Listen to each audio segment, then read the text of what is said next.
গণতন্ত্র চাই, আমরা সাংবিধানিক অধিকার চাই, গণতান্ত্রিক অধিকার ফিরে পেতে চাই। সেই জন্য আমরা বারবার নির্বাচনের তাগিদ দিচ্ছি। এই কথা আমরা এখানে বলছি না, এটা আমাদের দায়িত্ব। আমরা মাননীয় প্রধান উপদেষ্টার পদত্যাগ চাইনি, এখনো চাই না, কিন্তু ওনার কাছে আমরা একটা রোড ম্যাপ দাবি করেছিলাম।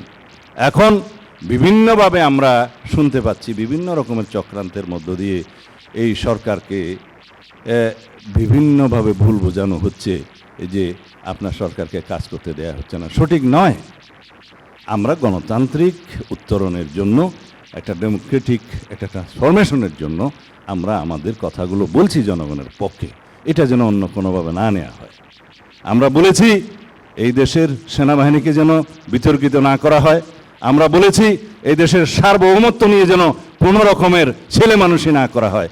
এদেশের নিরাপত্তা, স্বাধীনতা, সার্বভৌমত্বকে রক্ষার জন্য জাতীয় ঐক্যমতের ভিত্তিতে যেন যে কোনো সিদ্ধান্ত গৃহীত হয়। এই কথাগুলো আমরা বলছি জাতীয় স্বার্থ সংরক্ষণের জন্য।